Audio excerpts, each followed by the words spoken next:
Eamon Macarena, and this is Comrade David Fox from Australia, and we will be discussing issues relating to Australia, such as the First Nations, workers' rights, the intervention, and the dismissal of Gough Whitlam.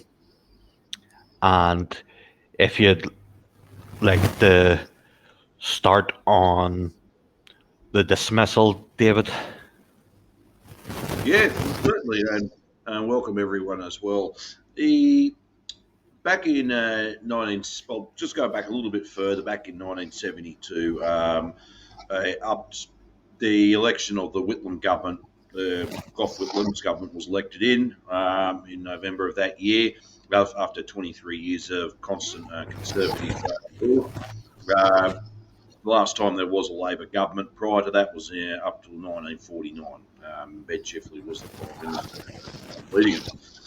So it obviously was in some aspects it was significant for a lot of people. Obviously, understanding if you had 23 as a constant conservative government, you could see how things were basically getting under the skin of a lot of people. Just back moratorium, which was really huge in Australia. It was very working class driven. Of that, and also too on the back of also the smashing of the penal powers by workers in the unions after what triggered it after the jailing of Clary O'Shea, who was the leader of the Tramways Union in 1969 and made all those laws redundant. So the workers were on the front foot and were gaining a lot of gains. And mind you, there was many other issues at that time as well on the back and on the end of it. So it was on the back of that. Whitlam government was was elected in, and through that time he brought in a few reforms, number of reforms which was beneficial. Obviously, he actually ended Australia's involvement in Vietnam. Australia was one of his first things to do, so that all troops are returning home, and also recognised the People's Republic of China before Nixon did, which was well way ahead. And he actually condemned Nixon and Kissinger for the bombing of North Vietnam as well at that time. His first few months of Parliament, he actually came out and publicly condemned it. And obviously at that time it drove US-Australia relations on very thin ice over that. There is a recording, I'm not too sure if you can access it via YouTube, the discussion between Nixon and Kissinger. Basically saying, Mr. Kissinger saying, well, Australia needs us, we don't need them, their attitude. So that was, you could just tell there now, imperial masters' attitudes towards us. So, yeah, there was just a few things. But he brought in like a Medibank, which was a precursor to Medicare. He also brought in a free education for university as well. So for people like ourselves here or anyone else, you met the grades, you can actually go into university for free. So, and there was some benefits around that, just to name a couple there. And obviously, too, he recognised native title. He was, and he also, at the time, he changed our national anthem from "God Save the Queen" to "Advance Australia." Obviously, it was very staunch in where he wanted to actually change the constitutional head as well. Now, prior to all through that, there was another big scheme they wanted to do was buy back Australia, or buy back the farm. And what happens, they're obviously not looking towards Anglo-American capital anymore, investment. They went looking for it elsewhere, so we can nationalise basically and resource ourselves. That was a big no-no against Washington and London and all the banks involved in between. And consequently, it started to escalate from there. And obviously, when he lost control of the Senate, they started to block supply. Now, on that as well, he was about to expose the US-Australia alliance, especially Pine Gap, which is the US asset that's prime base for them, spy base there in the centre of Australia near Alice Springs. He would have exposed that, and actually the day he was going to expose that to Parliament was when he was called into the government house and summarily dismissed like that. And it was actually a mixture of forces of the Crown through the Governor General, Sir John Kerr. There was Grub, of the highest form, if you can think of any. But he was the Queen's representative. but also to the CIA and many other forces there to oust him out. And in consequence, we had 8 years of back to Conservative government under Malcolm Fraser. Malcolm Fraser at the time was waiting in the next room in Government House, ready to be in, and there was massive strikes and protests as well. Unfortunately, the head of the ACTU, I can say this now, Bob Hawke, who we found out now was a CIA functionary, stabbed Whitlam in the back and became the US's main man, which constantly years later he became Prime Minister of Australia as well. So there was some of that in the background. The thing is with Whitlam though, he put too much faith in the Constitution. So much where, well, the Australian Constitution is not really designed for its people. It's originally set up to administer British capital, but in a much easier in a much more professional manner, instead of having states putting tariffs on each other and all that, and interflowing goods and services. So that was basically set up, but then obviously, a lot of things have changed. Our relations with the US came into being around about World War II. So, the imperial masters changed in between, but that's it sort of gives you all the backdrop of it, and consequently the consequences after that. But the Labor Party itself never dared again to take on banks, really to take on anything full on. They might just give a few crumbs to the population, but they haven't really actually stand up to. Every time they did try to stand up to big capital and imperialism, they were pretty much slapped down very quickly. So that was probably the last part we've ever saw that. Is it fair to say John Kerr kept Gough Whitlam on a leash Yes, for the no. benefit of the British? Yeah, I think actually, because Gough Whitlam interesting appointed him after being warned by other ministers not to do so, and because they didn't trust him. John Kerr's background, he was a horrible person. Into it. Actually, interesting. He was actually a Trotskyite at one stage as well. So, explain a little bit. Yeah. So, what happened? No, he didn't point it, but he said no, everything will be fine.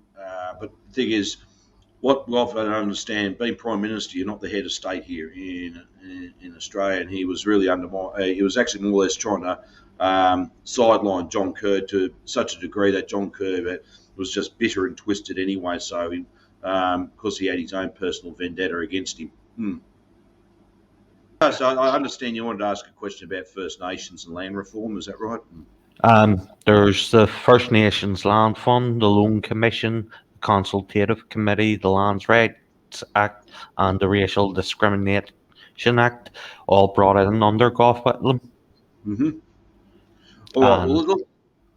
The latter was repealed by John Howard, wasn't it, prior to the intervention?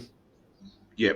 Now, I'll bring a little history. The reason why they came in the back of the place, a lot of the First Nations people, first people, someone prefer to be called on the back of that. During the 60s, were becoming a lot more militant and a lot more organised. So actually, the leaders of that at the time, like Gary Foley and such, were inspired by the Black Panthers, and they became a lot more well organised on the ground. They developed inner city health centres for First Nations people. They had the buses going around the various states, especially New South Wales, because although segregation was not in law and that, but if you go to a pub in a country town, you see the back bar at the back would be all the first people there, and at the front bar would be all the white people. So even though it wasn't law, it was still right here in this country, and a lot of the discrimination against them.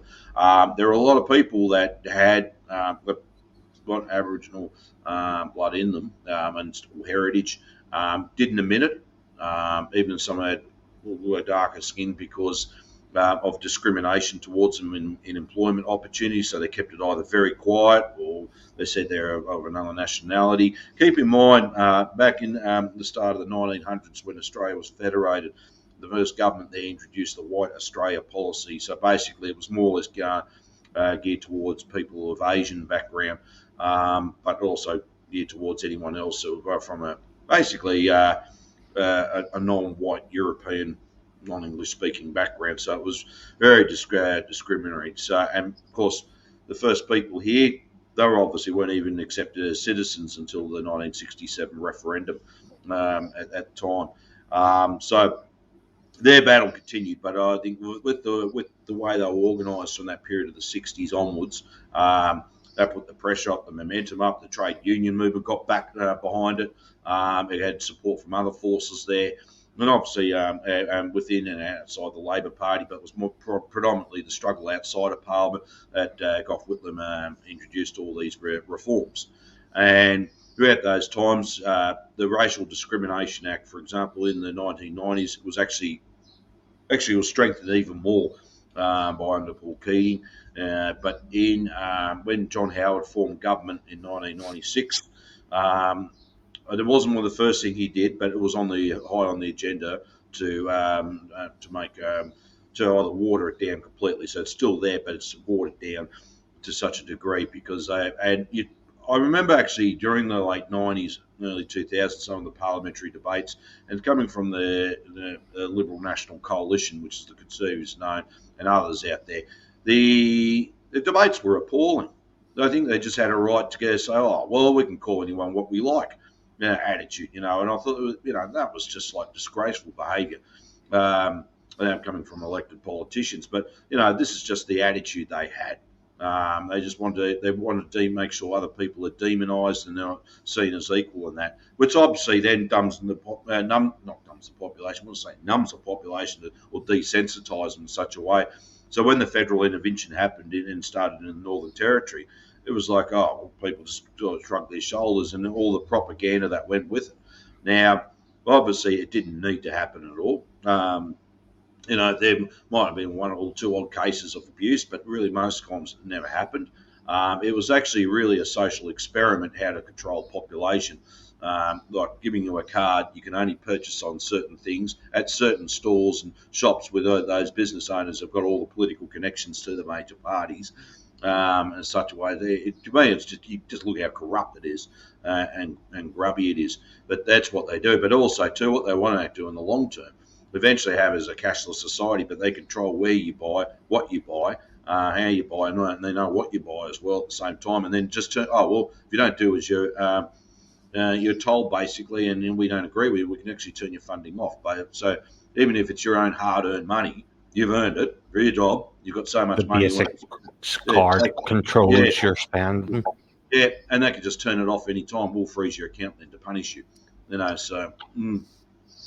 But on the intervention and the pretext for it, the Northern Territory had the lowest rate of child abuse in Australia at the time, and it's been proven that Mal Brough and Greg Andrews lied through their teeth. And also, interestingly, considering Gina Rinehart's influence in Australian politics, uranium just happened to be found in the Northern Territory after the intervention, which is awfully convenient. And it also, as you say, exerts financial and economic control, because if you can control people's expenditure with the basics card, you can control every facet of their lives. And also, you said about Gough Whitlam putting too much faith in the Australian Constitution. The Australian Constitution was powerless. As John Hart said, no time for constitutional niceties, which means Canberra can just overrule the Northern Territory the way London can overrule Canberra through the Governor General. That's right.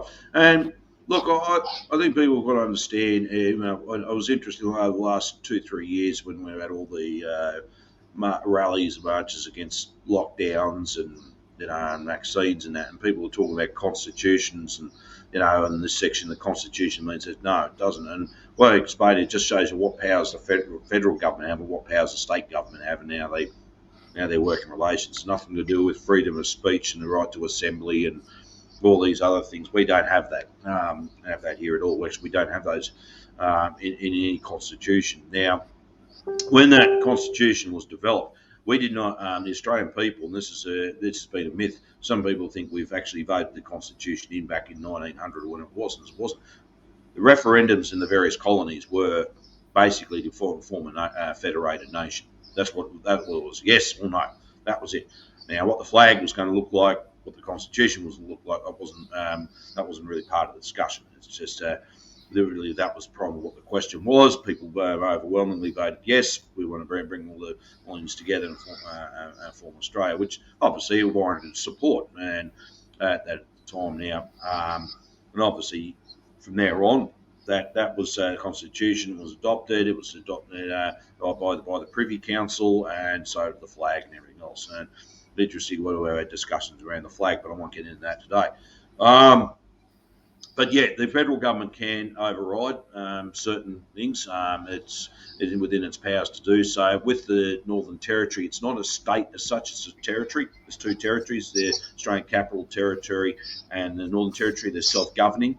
So a little bit different from a constituted state like we would have, say, for New South Wales or Victoria or Queensland, etc. They've got some powers, but not as much executive power compared to what the other states would. So if they wanted to introduce something like, that will fly in the face of what the federal government disagrees with, the federal government can override that very quickly. So there's a lot to do up there. But going back also to the subject about with Gina Rinehart, and mining interest, yes, there is mining interest. They play a significant role, especially in those resource-rich states such as Western Australia, Queensland, but Northern Territory, and also big agricultural as well, big multinational cattle farms and that. And obviously, who funds them behind them is the big banks as well. So obviously, they've got their vested interests. So a population you can control, move around. Yes, there's uranium, but there's also many other minerals and resources there as well that are obviously in their sites now they wish to dig up without having to go through all the process of having approval and with consultation with any of the First Nations people up there.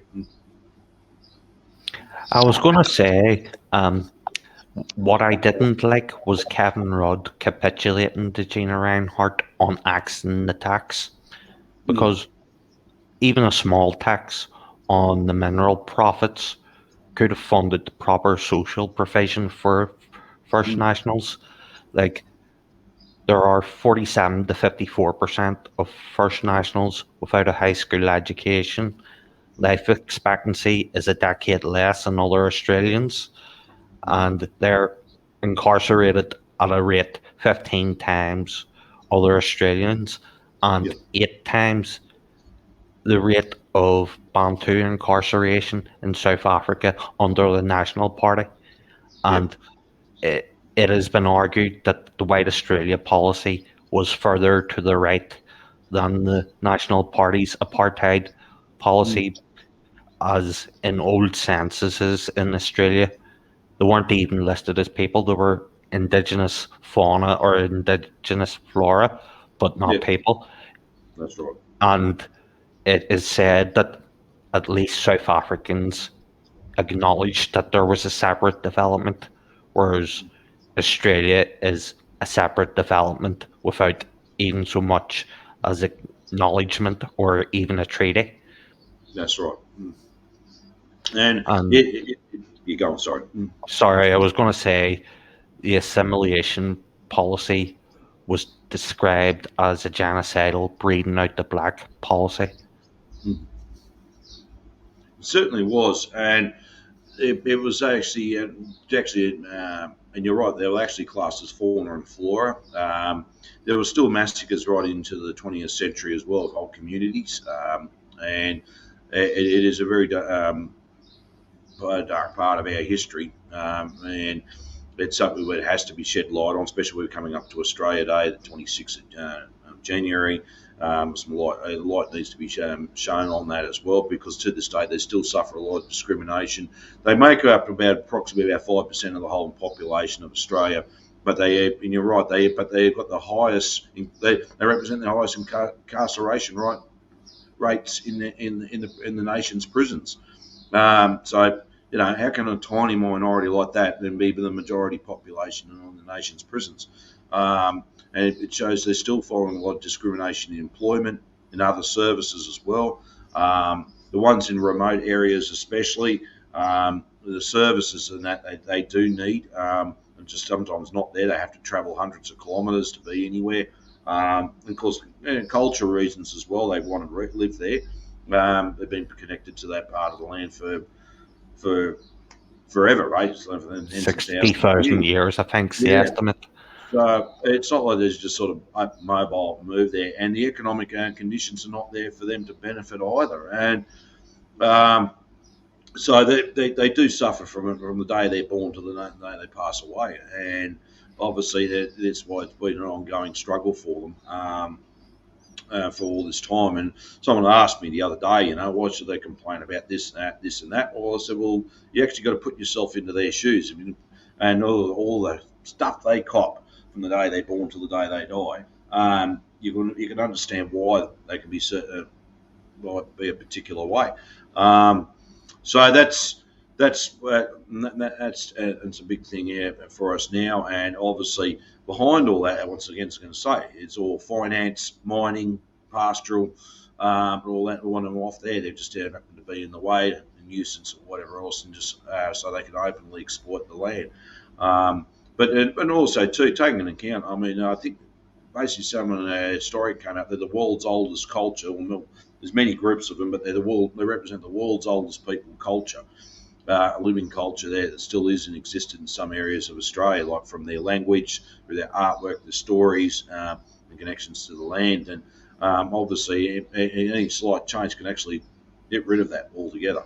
It's something very unique to this land, and it's quite a lot to learn from there as well. Oh, and just also too, I want to bring on a big point, and it's a very touchy subject for them. Is also black deaths in custody. A lot of there's been for. When the Royal Commission into Black Deaths in Custody came out in the late 80s, mid 90s, there was about 26 recommendations came into it, and there's such a high rate of deaths in custody through First Nations people. But none of those 26 recommendations went anywhere. None of the states or governments have implemented it all. They maybe changed a few things on the ground, but all those recommendations are still sitting there, what has to be done. Because one of the other things they do, they suffer a lot of health issues. And sometimes I'll give you a classic story here. There was one they picked up a woman one time. They thought she was drunk. She wasn't. She was diabetic, and she had a fear attack. And she didn't have any alcohol, but because it was diabetic, it looked like she was more than drunk. And that put her in their cell, locked her away, and of course, constantly hours later, they found her dead in the cell. So, what health, and it shows you one of, and there was another story too. I'll just give this one. It was a pretty horrendous story. When I was involved in the campaign, was Justice for Mr. Ward. I can't give you the real name out of respect for the people, but it happened in Warburton, in Western Australia. I was living in Western Australia at the time in Perth. He was picked up, drunk, supposedly drunk. He was thrown back in a police wagon, and sent. And then driven to death without any water, cooling down, to Kalgoorlie. And he was kicking and, at the time trying to make a fuss. They ignored his police help in that. When they stopped and opened up, he was found dead because of the scorch marks outside. Yeah, he was cooked inside. And I won't give you, it was horrendous. And they basically tried to cover that up as well, but that had to be opened up and explained. And it was disgraceful. It was. It's not beyond disgraceful what happened. And there was a big campaign about it. But it just goes, I'll just talk a couple of examples, there's many more. But look, I do acknowledge, I apologise if any First Nations, those people do happen to watch this. Look, I'm going to be respectful of that as well. I don't know names, and I do understand it's quite a sensitive issue as well. So it is like that. There's been announced discrimination from police towards Indigenous people, like throughout the country. That they can tell you stories. You wouldn't believe what happens out there, and a lot of people here, like in cities and towns and large towns and that, they don't hear about a lot of the stuff that happens. Some of them go, "What? That happened?" I said, "Yeah." I'd be very surprised. You reminded me of a few things. Uh, Mm, there are, as you say, it's the population's 5%, mm, yet there are all First Nationals prisons, like prisons built for just incarcerating First Nationals, mm, and that there are First National children who suffer learning loss due to deafness because cockroaches have crawled in their ear. mm, One of the highest rheumatic heart disease rates in the world, and mhm. Australia is on a list of shame for not conquering trachoma, Yeah. and the health adversity, as I said, affects learning loss, and that's why only half get the full high school education, Hmm. and the economic conditions aren't great, even with an education, and that just continues the poverty. And on the deaths in custody, I noticed that it's called protective custody, Hmm. the same way the stolen generation was called child protection service. Mm. If that's the protection, what's the harm like? Because it doesn't seem like the indigenous people are being protected by the state, rather being attacked and exploited by the state for the benefit of the bankers, as you say. Mm.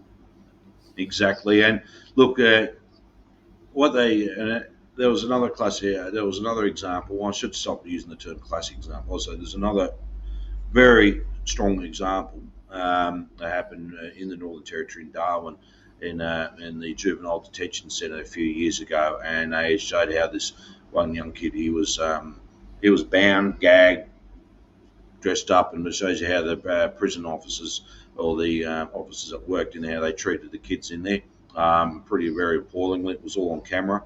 Um, Obviously, the Northern Territory government tried covering it up, but it opened it up nationwide, and a lot of people were shocked to see what was going on. And I mean, look, if anyone's incarcerated, they don't have to be treated like that as well. But and then I'm also thinking, well, what a lot of them are in there in the first place. Where's all the prevention and rehabilitation and prevention and all these programs put in place to stop anyone looking at a life of crime or that, just so they can survive? Because that's all they get to know. And unfortunately, some of them even do a crime so they can get back into jail knowing full well they've got a bed and they've got food and facilities to keep themselves clean. So that shows you the sort of life they face. Um, and yeah, I mean, I'm not trying to sound depressing or anything like that, but just this is cold hard fact. This is what they face every day, and for them, they don't see any future. This is what they look at. But when I look at the system as well, the system is rigged against them, big time, it's designed against them. Um, and when you mentioned also too, like the stolen generation, exactly, but all fancy names for it. Fact is, what it came down to, they wanted to assimilate the rest of the population in. So, first of all, they gave them people who might have had some indigenous heritage, but they also got a European heritage. All right, we'll assimilate you in, and basically have them as another form of second-class citizens and all that. And so on and so on. This is and for years that's what they regarded them. Oh, you're half, or you're full-blooded, or you're this and that. And it's just really derogatory ways of describing people, not realising we're just dealing with another human being, for starters. And I actually remember once it was one older First Nation. So as I said, I won't mention names and where they were from at the time, but he said basically that what we're trying to be doing is trying to be treated with respect as human beings. That's what we are. We're not different from anyone else on the world, but we don't seem to get that level of respect like anyone else. and level of treatment. Why are we treated any differently? And it was a good point, a good question. If you just hit the nail right on the head, well, that's what a lot of them do. And so they respect, obviously a bit of their culture as well. Obviously, respect that, and finally, to consult and listen to them. And I was going to say, the wealthiest community in Australia is Barton in Canberra, named after Edmund Barton. Mm. Barton, who said the equality of man was not meant to be extended to those who are not British and white skinned. Mm. And the poorest community in Australia is Utopia, which is where First Nationals live. And it seems like the racking and stacking mentality of Rottnest Island. Yeah. And as John Pilger said, if there were if there was justice in the world, Rottnest Island would be more infamous than Robben Island. Exactly, and I've watched Utopia as well, and I really recommend the viewers to watch Utopia from John Pilger. Um, Rottnest, yeah, was actually a prison island, and mainly it was for First Nations people there. They were chained and sent over there.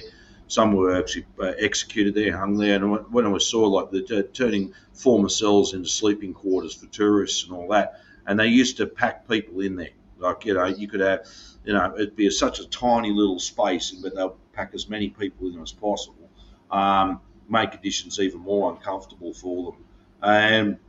And I also too where they actually hanged people out. I think it was one of the main courtyards there.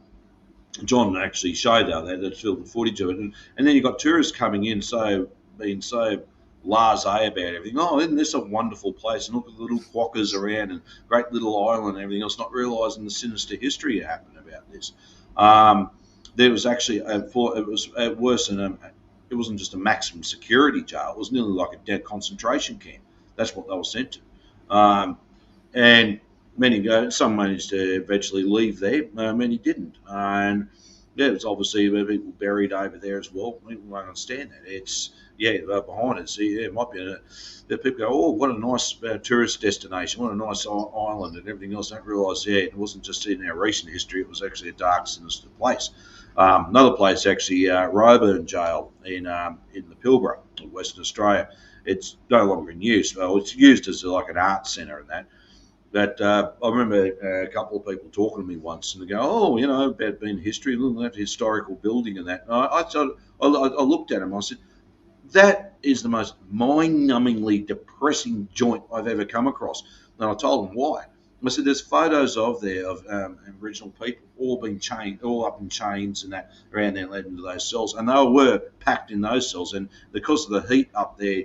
During what the equivalent of their summertime, but monsoon and everything else, it's so intense. You can imagine all these people packed in these tiny, cramped cells. So they're suffering from dehydration, heat exposure, the whole lot, and a lot died.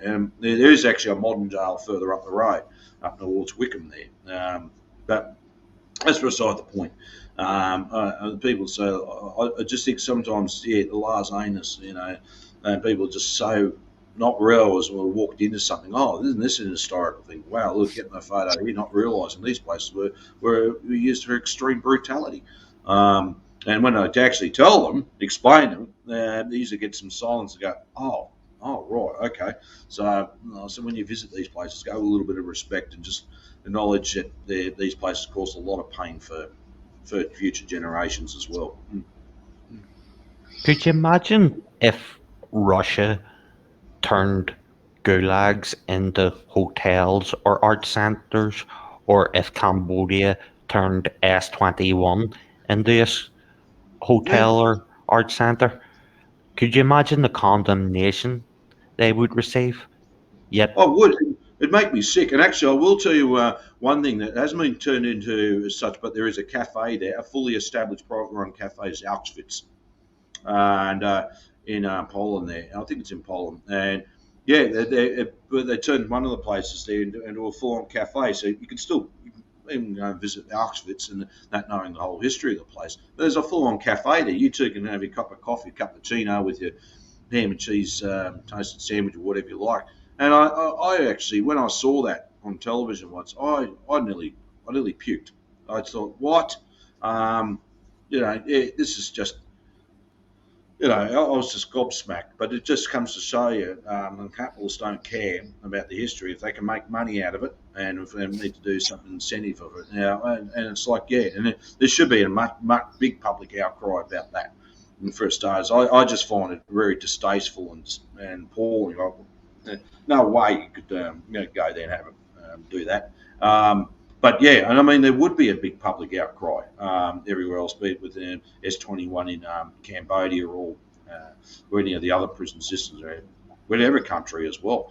Turning them into like that. But it just seems to here in Australia, oh well, this is a great way to accommodate people. Let's turn these ways into hotel accommodation, and actually even too with the old prisons in general around the place, because throughout the 1990s, a lot of the old prisons were closed and new ones were obviously opening up, more on in the 21st century. But for example, Fremantle Jail there in Perth, you still got the tourist side of things, so you can go through and have cells and all this and ghost tours and then you've got another part of the prison block all being turned into businesses. So all these cells are now being turned into businesses. And I went to have a look around one day in there, and I looked around the old grey walls and everything else, and this place is depressing. You see all these bare walls and things stuck in here for a long time, and no wonder there were prison riots. I mean, the conditions they live in. But yeah, this is what they do. They turn them into little business units. Now, isn't this great? Because we haven't got enough business units in the city. We haven't even foresight into these things. And also they were talking about turning into a hostel accommodation as well. And I thought, I'm not really in the mood to actually go and spend a night in what probably was an old cell there, and I know what happened in there as well for to spend the night there by any means. Not because of any spookiness or whatever. It's just because I think it's just, once you know the history of what happened, we've got a general idea. It's like, no, it's not. Yeah, this is just not right.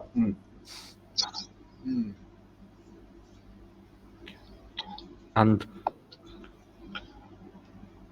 it's still taboo in Australia to acknowledge that there was a genocide during the frontier wars, isn't it? Yeah. Well, not say completely taboo, but I would say it's trying to. There's a lot of people there that just don't wish to address it at all and discuss it. It's usually those who want to talk about the frontier wars. It's really a grassroots movement, and they actually wanted to acknowledge also the frontier war to acknowledged on Anzac Day as well, all the people that were killed, but also around other places. And it was a full-on frontier war. I mean, you had British colonial troops, along with landed gentry, going in there massacring Indigenous people to claim their land, push them off there.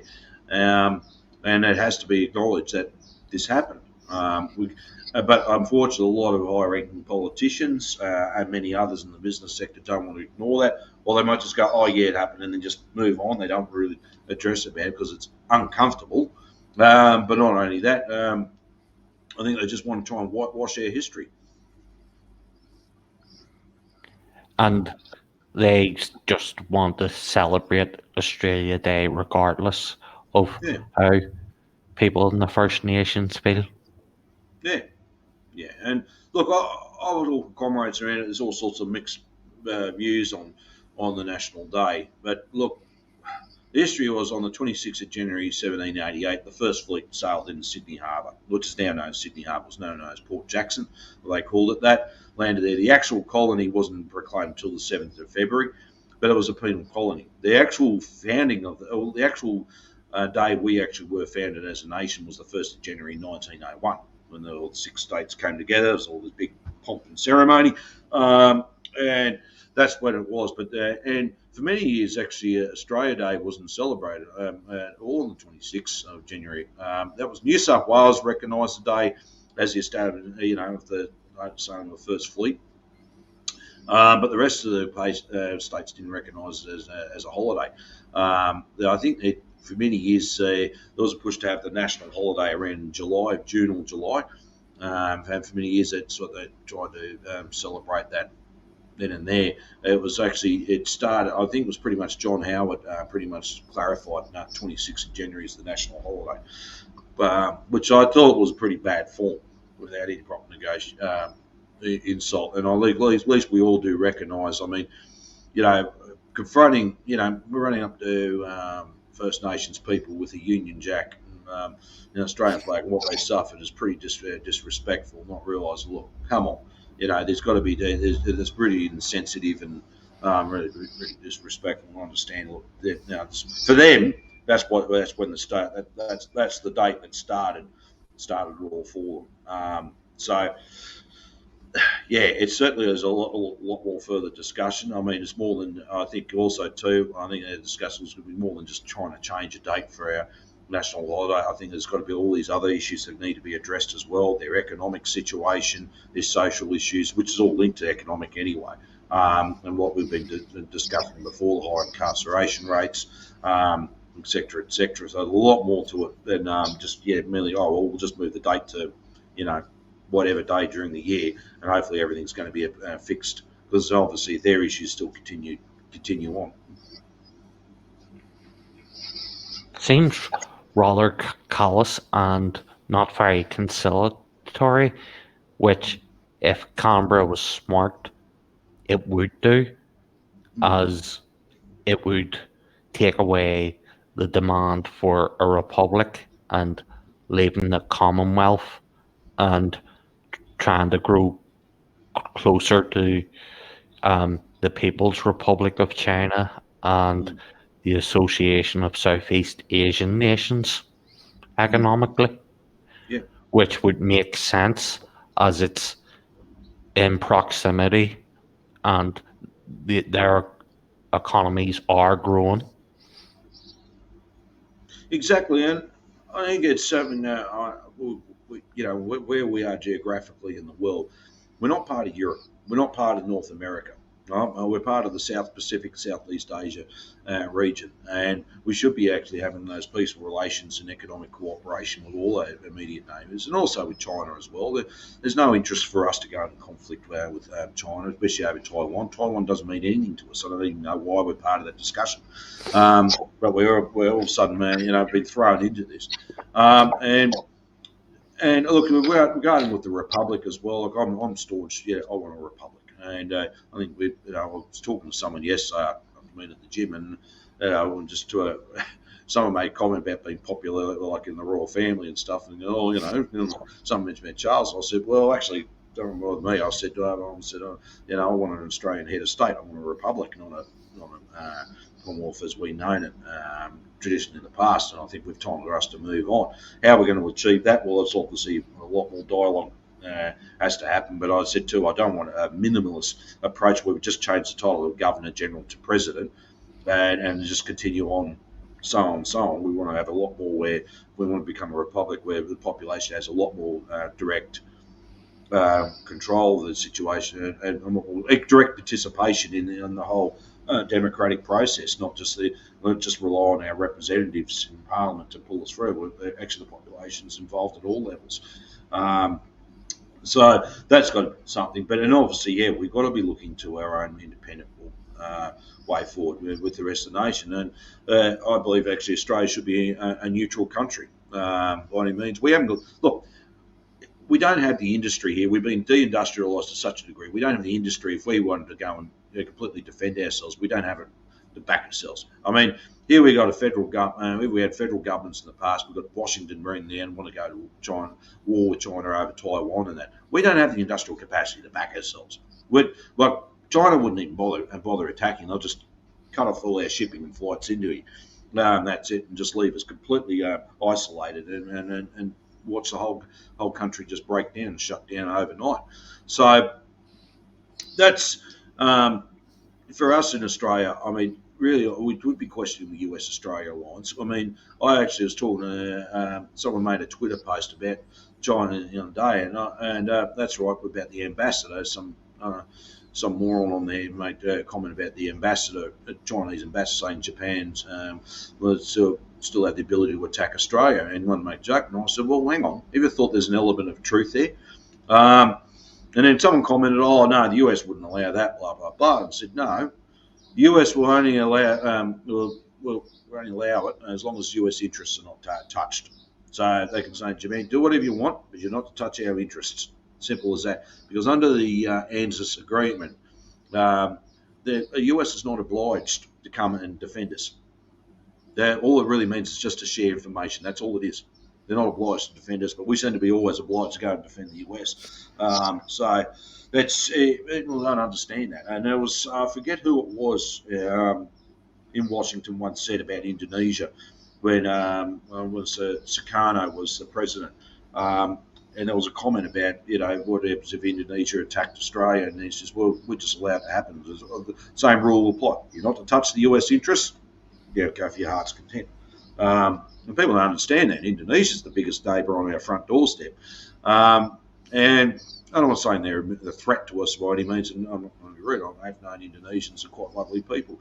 But they don't understand this whole warmongering and putting us into a precarious situation. Now, if I was the leader of Indonesia, and I was just trying to think about things the other day, if I was the president of Indonesia, what would he think? Because he's actually developing much better relations with Russia and China for investments, economic prosperity, and all of a sudden we've got a hostile neighbour down there who wants to go on a warpath.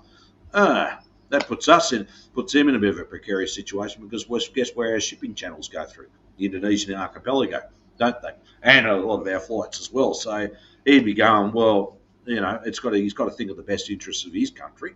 Obviously not the best interests for Australia. And so you can just see where Washington and the sheer dumbness of our government, they want to play this. We're going to put Australia on thin ice, put us all in a precarious situation with our immediate neighbours, where it should be global. The US, Yankee, go home. We're going to be running our own show from here on and develop our own independent policy, of peaceful cooperation and neutrality.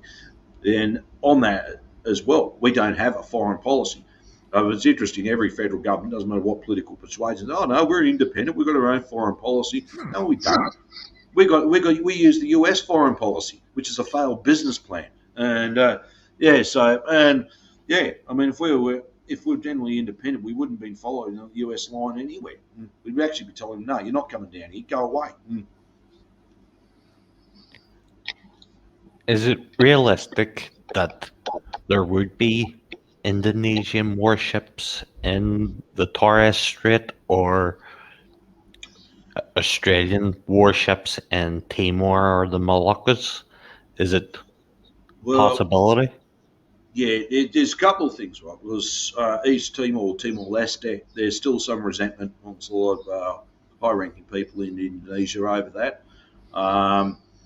There's also the fishing rights as well, and the rights to oil and gas and all that. So there's certain things.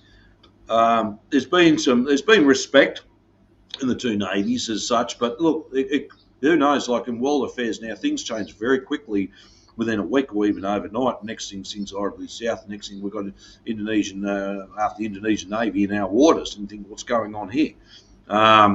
So things can change very quickly. I can't see that happening at the moment. But as I said,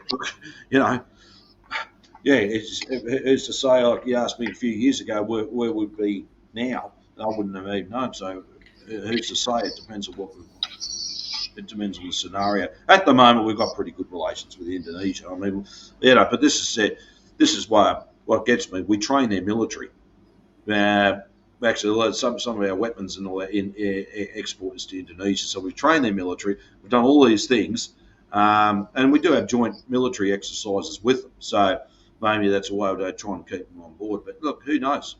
What happens internally in Indonesia? Something could change drastically there as well. A different president might have a different mindset. Who knows? I was going to ask if America is foolhardy enough to go to war with China over semiconductors in Formosa. Is there anything the nuclear submarines supplied by Britain and France can do for Australia? Okay, there's a few things, right? I don't know, you're talking about AUKUS, all that by the sounds of it. First of all, Australia doesn't have any nuclear capabilities. We do have a nuclear facility, but that's to do with medical isotopes in Lucas Heights in Sydney. There's nothing to do with. We don't have nuclear power. We've had uranium mining. That's about it. But we've never had any form of nuclear power. Now we don't have the capability and capacity to support that. Now, all of a sudden, after ditching the deal with France to build their own submarines, which would have been, which with diesel, but could have been converted nuclear in the future, it's going to be built here, made here in Osborne Park in South Australia. And then Morrison came along, and Scott Morrison, who has got a brain cell operating between those two ears of his, obviously when I got his orders from Washington and tear that up, and we're going to get these 12 already made submarines. Now, they're not due here till about the 2040s anyway. And by the time they're here, first of all, manufacturing, we'll probably get very little manufacturing input from Australia. We've probably done in the US. The other one as well, when they have to be recharged or replaced or everything, it will all be done in the US. These submarines are not for defence, they're there for an attack fleet. So basically you can put them in the deep, there's a big ocean trench where the plates meet. It goes actually up near Japan and all that. That's where they can be situated in to lock China in as much as possible. Now, this is all part of it, about Taiwan. Taiwan, we've got no economic interests in Taiwan. It's no strategic interest for Australia. I mean, what the hell? But we've been suckered into this hook, line, and sinker. It's a real bad deal. We do not have the capacity to support this. Furthermore, for the US to attack China, well, it's got to bring over a very, very large fleet, and they need all the support surface. They've got a big ocean to go through. So, aircraft carriers, got to bring in ships, we're going to bring in support ships, a whole lot. Same with us, if we're going to be involved. I mean, whatever little things we can do. So they're going to bring all that way. China doesn't need to have a massive navy to do it. They've got, they can pretty much sit pretty where they are. And they have, and the thing is, but you look at the Chinese military, it's Navy, Air Force, and Army, predominantly. It's a lot more advanced than the US. So by the time the US and all that get there, they're already prepared and they're ready to do it. And it's a failure with what they're trying to do. And not only that, China would have its allies as well. So for us, it would put us in a very vulnerable situation all of a sudden. Bang, what will happen internally in the country? We could see a society collapse. We've just got no interest in doing this. It's just, to me, it's just craziness what the US is trying to do here. It's just completely out of ordinary craziness. But they're only doing it because they know full well the US's domination of the world's failing. It's falling completely. Countries are turning against it now. They're looking towards China, Russia. A lot more nations are joining on to BRICS. They're siding with Russia on many things in China as well. And this is what's happening, and the US is losing its hegemony across the world. But the only thing it's got to realise, we'll have to use our military power to try and keep that dominance on the world planet. But it's failing big time. So the whole capacity of it trying to bring that over, it's a failed attempt. I mean, it's just like, I wouldn't want to be the military top brass to make that decision, because it would be full well militarily, you're going to lose. I'm not a military expert, but I've watched enough, and I also like to acknowledge Scott Ritter. And I do recommend watching him. He knows his stuff, and I thought, and after looking into it myself, I just thought, man, this is just, it's just insanity what we're seeing. And also, what we've got to think about, what happens to the submarines only got a certain lifespan as well when they've got to be decommissioned and eventually scrapped. And because the nuclear power they're using the conventional type, you're going to have to do something out with it after on once it's all gone to waste. It's not like it's not the latest technology in nuclear where they actually contain it and all this advancement. It's still based on an old model. And I'm just thinking, this is mad. What are we going to do? Do with all this? And all we're going to be doing is paying out for the Australian taxpayers. We're going to be paying out of our pockets for this. What? It's not benefiting us at all. And we started off with the dismissal, which emerged over money, bills, and supply. Yeah. But could you imagine the controversy over money, bills, and supply when that hits? Yeah, Also, exactly. it seems like the Americans are making the same mistake the German Nazis did. Like, they were already fighting on the Western Front. Well, Ukraine and Russia is going to be an Eastern Front for America. And if Yeah. they open up on China Yeah. over Taiwan, that's going to be a Western Front. Yeah. Also, I think um, the state that calls itself the Republic of Korea, Japan,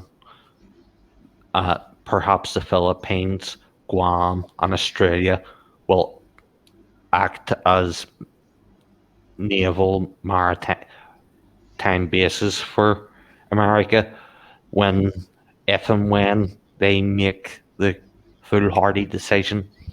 I don't think semiconductors in Formosa is a casus belli for nuclear war. Yeah. Well, that's what they basically use Australia as a military base. So, Port of Darwin and also Fremantle, and that's where they do all their troop changeovers, ships, and all that. Moving on, and also you've mentioned the other countries, Guam, which is still under U.S. territory, but Philippines, Japan, and Republic of Korea, and using all these little islands. What happens goes back to when Obama was the president. The pivot into Asia, the form that and basically use ourselves as a form of aircraft carrier, if you could look at that. But it takes a lot of resources and a lot of time and how to organise such a thing. And but when I think about it now, yeah. Even further, it's going to be a failure. Yeah, they're going to open up another front. And it's going to be a spectacular failure for them. Because even too, the populations of all their respective countries are going to get fed up with this. We're not going to get anywhere. So, when other countries in the immediate area too have got big concerns about this, and which rightfully so. And I did mention Indonesia, but also we've got DPRK, we've got Vietnam, we've got Laos, and no doubt the others. I mean, what happened to Myanmar, Cambodia, and Thailand? All these various other countries, they'll be going, hang on, what's going on here? Eventually, so what the US is doing is probably actually going to have more countries turn against it because of their aggressive behaviour and trying to maintain to be the top world power. And you've reminded me, before her brief premiership, Liz Truss said NATO should expand to the Indo-Pacific region. That seems to be a signal to Australia to apply for the North Atlantic Treaty Organization, despite, as you said, Terra Australis' location. And Indo-Pacific says to me the People's Republic of China and the Indian Ocean. That's aggression towards Iran, in my opinion. Yeah. Because of their relatively independent foreign policy positions.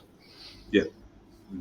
Exactly. And look, it is, and trying to expand NATO, which really we have no interest in being part of.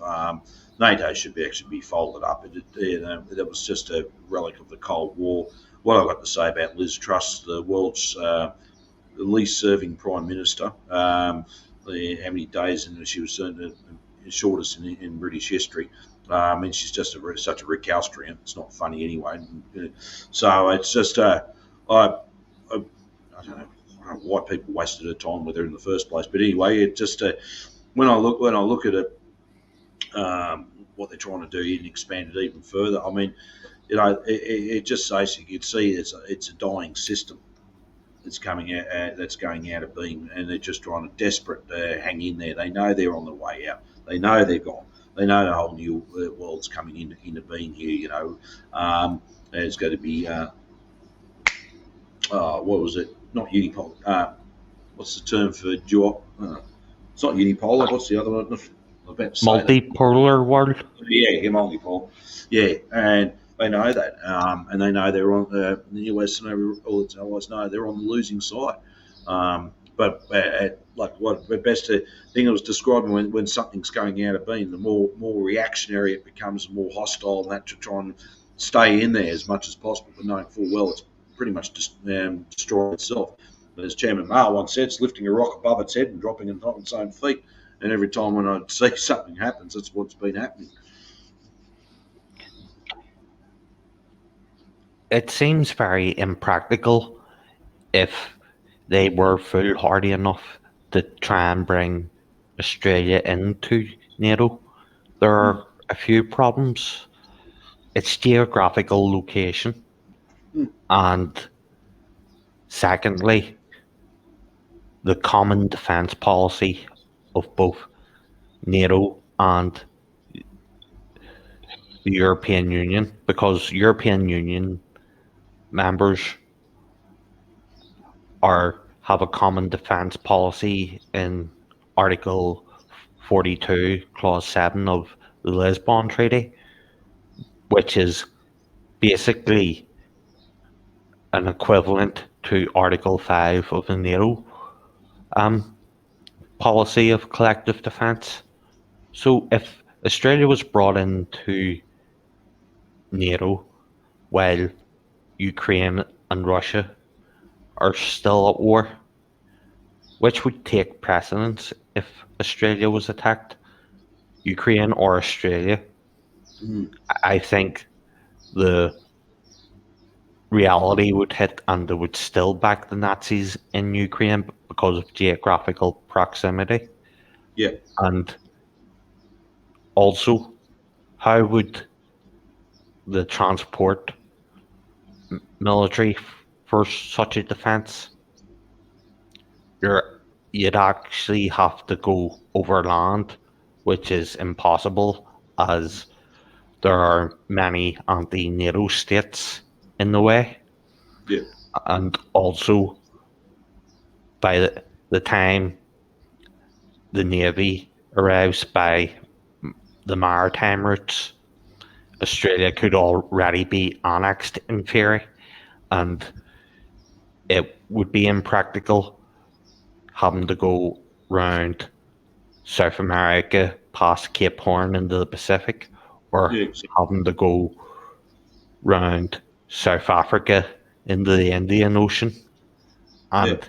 even if they were able to pull it off, it would still be too late.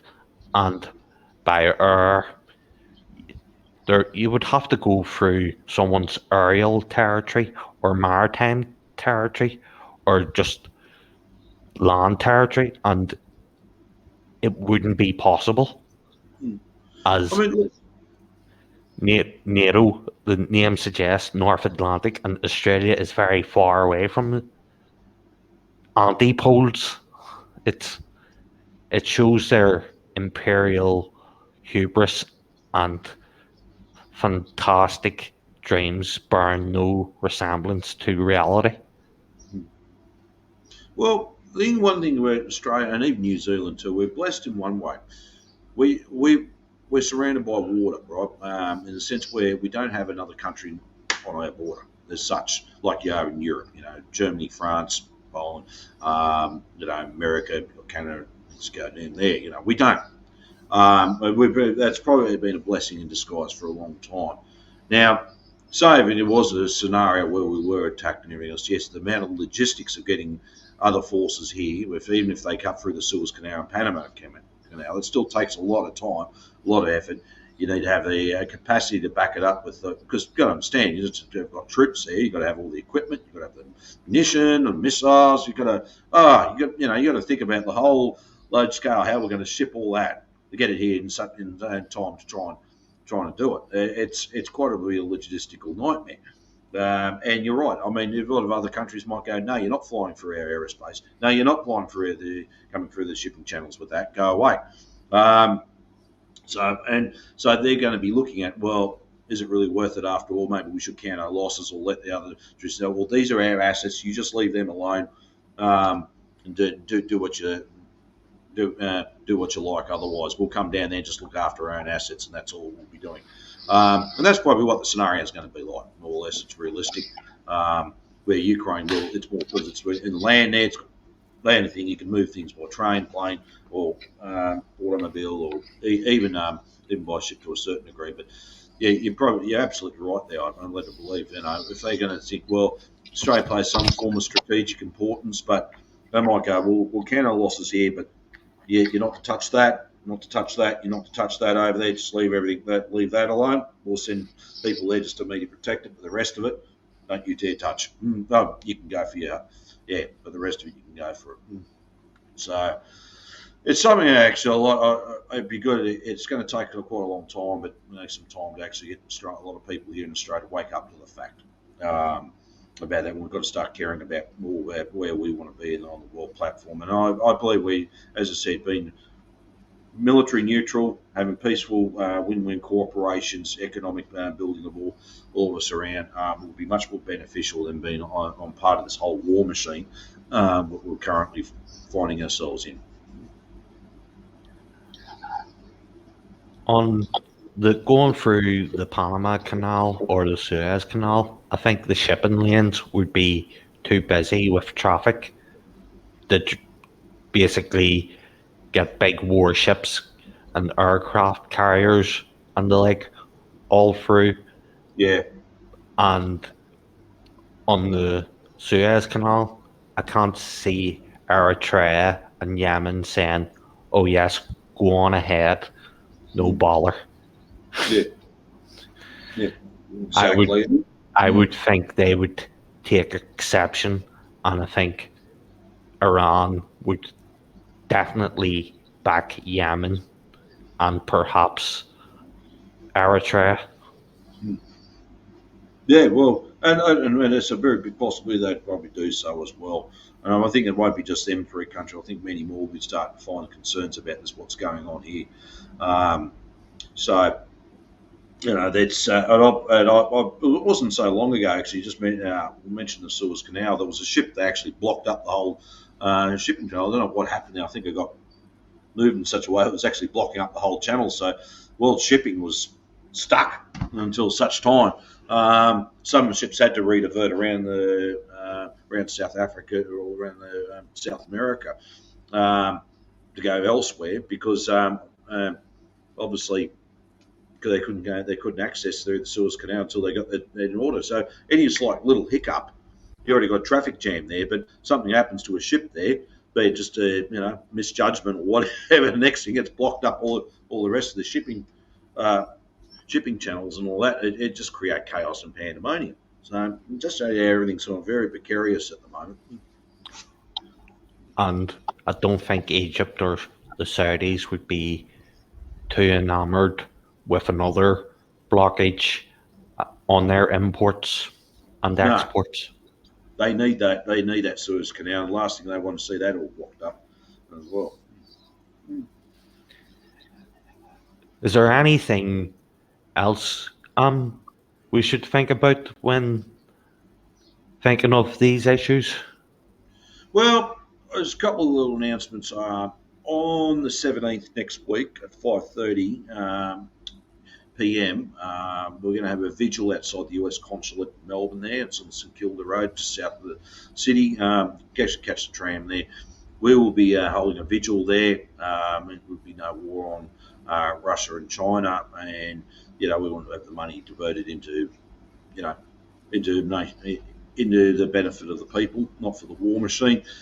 So we'll be there. We want to probably kick it off a proper anti-imperialist, anti-war movement. Nothing half-assed. We don't want a peace stick movement, and all that. And so we're kicking that off. And that was actually like in Sydney there. They haven't confirmed a date yet. They're going to be doing one very similar in Parramatta. I just got a message they're having problems with the council trying to organise something. So when I get more information, I'll certainly let people know. And then, of course, this also flows on the effect in next month in February, 19th of February in Washington, D.C. is Rage Against the War Machine. I reckon that's going to be huge. Some big prime speakers are going to be there. And I believe Galloway, although they're having issues at the moment, George Galloway or they've been organising Britain out of NATO for the 25th of February. The venue they were going to have it in has apparently been cancelled on them. So they've got an uphill fight, but I believe they're still trying to pursue them with that date happen elsewhere. So, yeah, watch that. So things are happening, and I think, first of all, it's just a lot of education with people to understand where it's all going for. When they're hearing hundreds of billions of dollars going to Ukraine or in the military and stuff, and you're going, why? Why isn't there hundreds of billions of dollars being spent here where we need it urgently?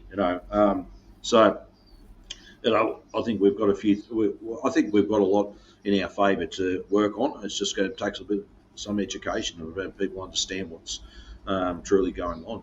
Oh, last night, if you're probably wondering what that is, that's Julian Assange, political prisoner. So don't forget, Julian's still locked up in Belmarsh there. I'll just give you a quick update. The Prime Minister, Anthony Albanese, has been, prior to Christmas, has been a little bit more vocal about it this time.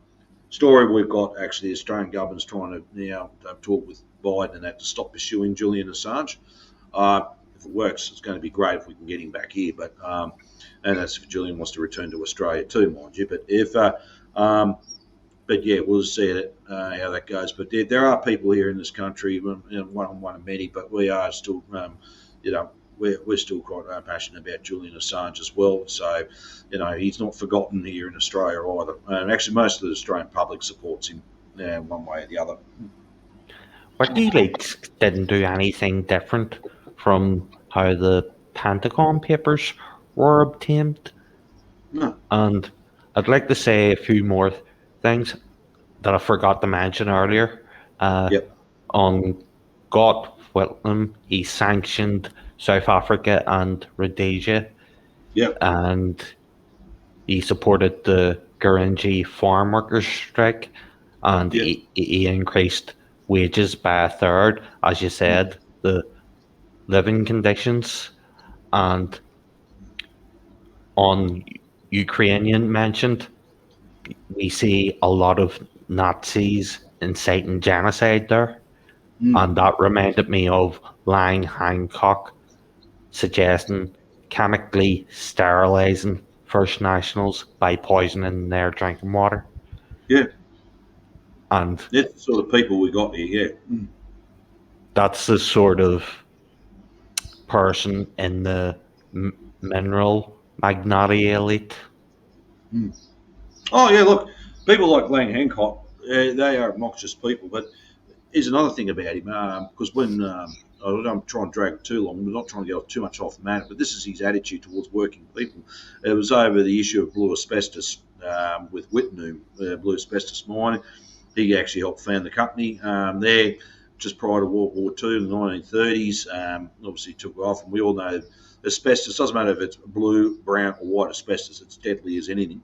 But many years later, he was questioned about it because obviously after the mine was closed down and the town was shut down as well, about asbestos and compensation. That his attitude, some people have to die for progress, don't they? He didn't care. So he was just a eugenicist against all proletarians, not just indigenous proletarians. Yep. That's lovely guy. So, but I do remember also he's what we're all known to saying about that drinking water comment. But yeah, he did mention about the people dying of asbestos. Yeah. Some people have to die for progress, and that was just That's his idea of progress. Anyway, good luck with the Free Julian Assange campaign and the anti-war protests, and I hope I will be speaking with you again, David. Love to. I'd love to. It's been a pleasure.